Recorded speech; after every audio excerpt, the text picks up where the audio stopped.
Hai Ampa, Assalamualaikum. Untuk cerita yang terusnya, Cik nak cerita ke Ampa tentang satu lagi kisah benar. Cerita ni terjadi dekat sebuah kampung juga. Mungkin pada tahun 80-an ke 90-an macam tu.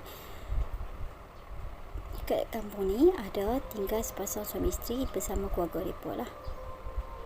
Kita namakan si suami ni Mat dan isteri dia Mon. Mat ni dia cuma kerja toreh getah dan buat kerja-kerja kampung yang lain.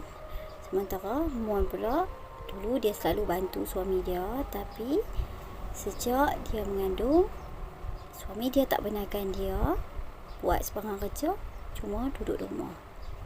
Ini adalah kandungan pertama bagi Mon, dan Mat nak anak sulung dia tu dilahirkan nanti dalam keadaan sihat, dan dia tak nak isteri dia letih ataupun teruk buat kerja, dan dia kata tak apa, isteri dia rehat je kat rumah. Dia jaga si Mon ni dalam keadaan yang serba-serbi sempurna lah bagi masyarakat kampung ketika tu. Walaupun tak mewah, tapi dia cukup menjaga keperluan isteri dia, dan Mon pun rasa beruntung dapat seorang suami yang baik macam si Mat ni. Apa saja yang si Mon ni teringin, Mon nak, si Mat ni akan cuba penuhi dan cari wujud lah apa yang dia idamkan tu. Tak ada lah sesusah mana. Dan sampailah satu hari kandungan pun dah cecah usia 9 bulan, dan daripada petang tu si Mon ni dah rasakan macam tanda-tanda yang dia ni nak bersalin, tapi dia tak dapat nak tangkap lagi sebab ni adalah kandungan yang pertama kan. Jadi mak si Mat ni tadi dah perasan, dan dia pun kata dekat si Mat, Mat, rasanya bini hang tu nak bersalin dah. Dia kata tak mungkin lah mak, tak cukup lagi kan, memanglah baru masuk 9 bulan. Mak dia kata tak tentu juga, mungkin juga dia boleh keluar awal. Dan dalam keadaan macam tak berapa nak pasti lagi keadaan si Mon ni tadi, menjelang senja macam tu, ayat ketuban pun pecah, dan keadaan tu jadi macam cemas lah, ataupun kelang kabut. Dan si Mat ni mula rasa macam panik, apa dia nak buat, kat mana, macam ni. Dan si Mat dia kata, Mat, pi panggil bidan senah Mai. Lepas tu si Mat ni dalam keadaan tergesa-gesa, dia pun keluar daripada rumah tu, pi nak panggil bidan senah. Kedudukan rumah bidan senah ni agak jauh daripada rumah mereka, dan dia pun cepat-cepat lah jalan kaki bawa obor ataupun jamu api pi rumah si bidan senah ni. Apabila dia sampai kat sana, dia pun bagi salam banyak-banyak kali. Rumah gelap, dan si Mat ni tadi tiba-tiba disapa oleh seseorang daripada belakang. Mat, cari bidan senah ke? Dia kata, ya, isteri saya nak bersalin. Mat ni beritahu dekat yang lelaki ni tadi. Dia kata, oh, bidan senah ke kampung seberang.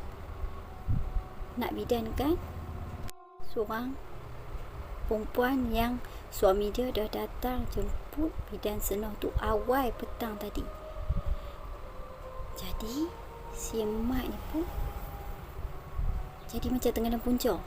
Aduh, sudah, macam mana ni, apa dia nak buat? Keadaan dia yang macam dah macam serabut. Tiba-tiba pakcik tu kata, ada lagi seorang bidan, tapi dia tinggal kat baru kampung. Cuba ke rumah dia. Nama apa ya pakcik? Nama bidan tu? Nama bidan tu Melah. Cubalah pergi sana. Dia kata macam tu. Jadi si Mat ni pun cepat-cepatlah pergi rumah yang dikatakan tu. Dan betul dekat hujung kampung tu hanya ada sebiji je rumah. Dan si Mat ni pun bagi salam, Assalamualaikum. Dan tiba-tiba pintu dibuka. Si bidan ni tadi tak jawab salam dia. Dan dia kata, makcik, isteri saya nak bersalin, boleh tak makcik tolong bidankan dia? Saya dah ke rumah bidan yang satu lagi tadi, tapi dia dah ke kampung sebelah. Okay.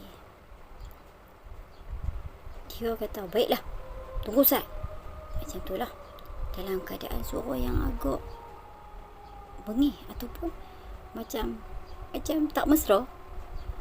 Jadi si Mat ni pun rasa macam tak sedar hati, tapi dia memikirkan akan keselamatan isteri dia. Dia pun terpaksa lah buat tak tahu. Dan dia pun berjalanlah dengan si bidan Melah ni tadi menuju ke rumah dia. Lepas dalam 20 minit ke 35 minit, 20 minit ke 35 minit macam tu jalan kaki, mereka pun sampai. Sepanjang jalan tu si bidan ni langsung tak buka mulut, sembang dengan Mat. Dan si Mat ni pula hanya membatukan diri dia, dan dia duduk terfikir akan keadaan isteri dia di rumah. Apabila dah sampai ke rumah, bagi salam, cuci kaki dan melangkah naik, si bidan ni terus pikat bini si Mat ni tadi. Mak dia pun terkejut. Siapa ni? Mak dia macam tak kenal. Lepas tu si Mat ni tadi bisik kat mak dia, mak, bidan yang tu tak ada, tapi orang kampung beritahu bidan ni boleh tolong. Mak dia pun dalam keadaan macam curiga, tapi terpaksa merelakan juga. Sedangkan dia terfikir-fikir, siapa bidan ni? Kan? Dia orang kampung situ, tapi dia tak pernah tengok si bidan ni tadi. Dan dia pun keluarlah macam kelengkapan dia untuk nak tolong si bini Mat ni. Dia tak cakap, dia diam je, dia buat kerja dia. Dan dekat sejam juga, alhamdulillah, akhirnya anak Mat ni tadi dapat dilahirkan. Tapi mak dia ni tengok sewaktu dia nak buat nak membidankan menantu dia tu, mak dia perasan yang cara bidan tu pelik. Keadaan diri dia tu, dia tak bercakap langsung dengan mak si Mat ni. Dia macam seolah-olah mencakap-cakap. Perut si Mon ni tadi, dia seolah-olah mencakap. Dan memek muka dia tu dalam keadaan yang menakutkan. Tapi mak dia ni mengunci mulut untuk tak mau jadikan benda tu isu lah. Dan sewaktu dah bibi dah keluar, bidan ni tadi ambil urin ni, dan dia tengok dalam keadaan macam muka macam terujuk. Dia macam mata dia terbeliak dan mulut dia macam tersenyum. Mak ni perasan akan keadaan tu, dan mak dia rasa pelik.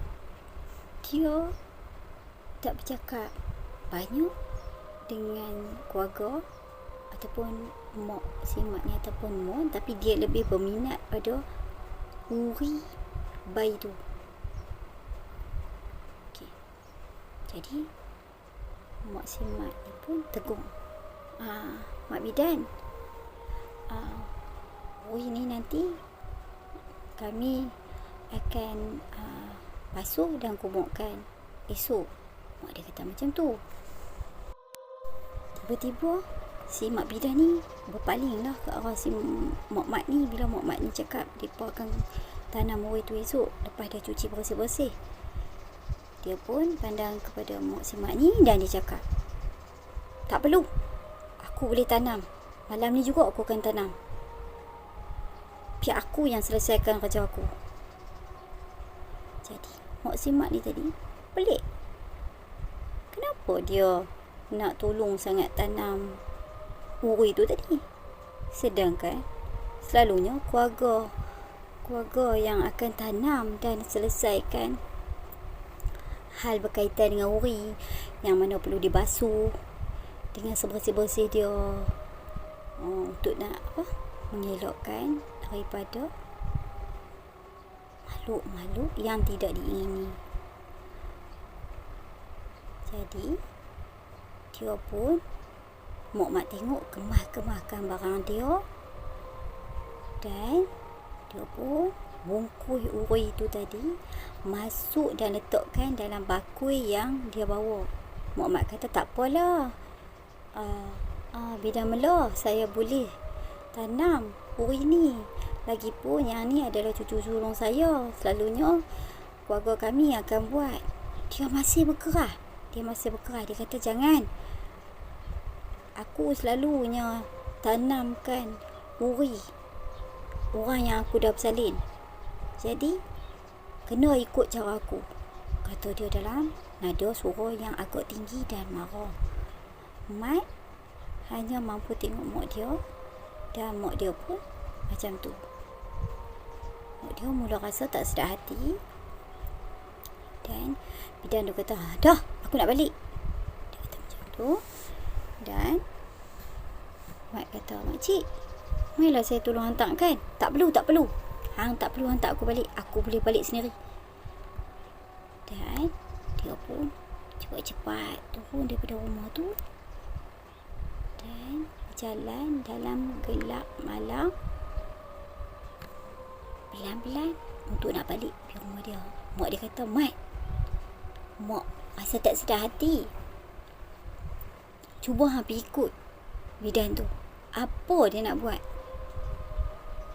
Bila mak dia kata macam tu, dia pun ikut. Tapi dia tak bawa jamu api sebab dia tak mahu benda tu nampak dia. Dan dia pun bila ikut si bidan melah tu nak balik. Tapi waktu dia cuba nak kejar si bidan melah ni tadi, dia perasan yang bidan ni terlalu laju berjalan, seolah-olah tak macam orang tua. Dan tengok-tengok, dia nampak dah jauh ke depan sangat. Dia cuba mempercepatkan langkah dia, tapi itu dia, bidan ni macam seolah-olah dia berjalan ni seolah-olah macam meluncur, macam macam asap. Bukan dia berjalan menggunakan kaki, dia macam melusur macam tu. Laju je dia pergi. Sampailah nak dekat tanah kuburan, tiba-tiba mak nampak daripada jauh ni si bidan tu berhenti. Jadi aku cepat-cepat pergi, dia nampak si bidan tu duduk dalam keadaan bertinggung, dan mak ni menyuruh dalam semua, tapi dia masih boleh nampak apa yang bidan tu buat. Dan si bidan ni keluarkan uri tu tadi, dan dia makan uri tu dengan lahapnya. Mak ni jadi terkejut, dan dia rasa seolah-olah dia nak memekik, tapi dia tahan. Dan dia dapat lihat dengan jelas sebab masa tu bulan terang, dan dia nampak yang benda tu makan dengan keadaan rakus dengan lahap dia sampai mulut dia penuh dengan darah. Dan dia memandang kiri kanan macam seolah-olah dia ni bukan manusia. Tiba-tiba mak ni perasan yang benda tu hilang. Mak ni lihat yang bidan tu tiba-tiba hilang. Dia cuba mencari dan pergi dekat tempat yang bidan tu duduk mencangkung tadi untuk nak pastikan apa yang dia lihat. Tapi ternyata tak ada. Bidan melah tu gaib dengan bakui-bakui dia sekali, dan juga membawa orang anak si Mat ni tadi. Si Mat ni dalam keadaan panik pun berlari balik ke rumah, cuci kaki dan terus menceritakan apa yang dah berlaku tu pada mak dia. Mak dia pun berkata memang mak dia dah perasan dah tadi, sebab mak dia tengok bidan melah ni memang bukan orang kampung situ. Sebab mak dia orang lama, jadi mak dia boleh tahu siapa bidan kampung mereka. Jadi mak dia kata, itulah mak pun tak tahu. Dia kata, dan ada seorang pakcik yang tadi yang dah bagi tahu akan kedudukan rumah si bidan melah tu tadi. Tak apa, mak dia kata, kita tunggu pagi dan kita akan tanya dekat orang kampung nanti. Dan keesokan hari dia, mak dia ni bila dengan mak ni jumpa penghulu untuk nak tahu akan siapa bidan melah yang datang rumah mereka malam tadi. Dan apabila mereka dah sampai kat rumah penghulu dan cerita detail cerita apa yang dah jadi, dan penghulu pun pelik, dalam kampung dia memang tak ada bidan, yang ada cumalah bidan Senoh seorang. Dan dia pun pelik macam mana kejadian ni boleh berlaku. Dan kebetulan bidan Senoh melintas di depan rumah penghulu. Dia balik daripada kampung sebelah, dan pada ketika itulah si penghulu panggil si bidan Senoh ni tadi. Senoh, mai Zat. Dia kata macam tu lah gunung dia. Ya Tok, kejap saya datang. Jadi bila si bidan Senoh dia dah masuk kawasan rumah, dan si Tok Mulu ni pun tanya pada bidan Senoh ni, Senoh, dalam kampung kita ni ada ke bidan yang lain selain daripada kamu? Dia kata tak ada. Tak ada tu, saya seorang je. Tok Mulu pun mengurut janggut dia. Jadi Tok Mulu pun ceritakan pada bidan Senoh apa yang dah terjadi daripada A sampailah ke Z. Dan bidan Senoh pun terkejut. Tak pernah lagi tu berlaku kejadian macam ni kat kampung kita. Ya. Dan si bidan Senoh ni tanya pada Mat untuk memastikan adakah cerita Mat ni benar. Kat mana Mat rumah bidan tu? Boleh tak kita ramai-ramai pergi sana untuk tengok dan pastikan apa yang Mat katakan, dan dia pun nak tengok adakah rumah tu masih ada dekat situ. Jadi dengan ditemani beberapa orang kampung, Mak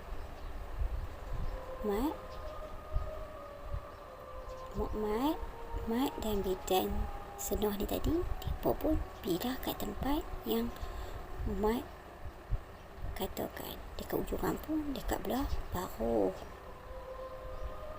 Jalan kaki dekat 30 minit sampailah mereka kat kawasan hutan tu tadi. Tak ada sebiji rumah pun yang ada dekat situ. Dan kat kawasan tu hanyalah belukang yang ada pokok-pokok besar dan juga rimba. Tak ada sebiji rumah pun yang macam Mat nampak semalam. Dan benda ni buatkan Mat bingung, tak tahu nak cerita macam mana. Dia terpusing-pusing dalam tempat tu. Barulah si penghulu tu bersuara dan dia katakan, Mat, yang nampak semalam tu bukan manusia, dan mungkin yang tu adalah jelmaan daripada mana-mana setan yang cuba nak memisungkan fikiran hang dan mengambil kesempatan. Mat pun rasa menyesal atas apa yang dia dah buat, dan sebabkan tu uri anak dia, benda tu dah ambil. Dia pun rasa bersalah sangat-sangat, dan untuk mereka nak pastikan yang benda tu takkan berulang, penghulu pun cakap, kalaulah selepas ni ada lagi siapa-siapa yang nak bersalin ataupun beranak, jangan sesekali dengar akan cakap-cakap orang yang mereka tak kenal. Kononnya ada bidan yang lain dalam kampung tu selain daripada bidan Senah. Dan walaupun ingatkan pada orang supaya jangan mudah mengikut perasaan ataupun terpedaya dengan tipu helah syaitan, yang mana dah terang-terang daripada awal dia datang rumah tu dengan maksud tujuan tertentu. Sebetulnya dia mahukan uri anak mat tu saja, tapi mujuklah dia tak bahayakan nyawa si Mon ni tadi dalam usaha dia untuk dapatkan uri tu. Sampai dah cerita tu habis, penduduk kampung termasuklah Mat dengan si mak dia ni tadi masih curiga dan berfikir-fikir akan apakah jenis makhluk tu tadi yang sanggup menyamar jadi seorang bidan untuk curi uri bayi yang baru dilahirkan. Kisah ni tadi si Mat ni dan Mat tak ceritakan pada Mon untuk tak mau bagi Mon risau ataupun berfikir banyak. Ni tak baik untuk orang yang baru bersalin, takut dia nanti boleh gila merayan. Alhamdulillah, keadaan anak Mat dan Mon baik macam biasa, tak ada apa-apa.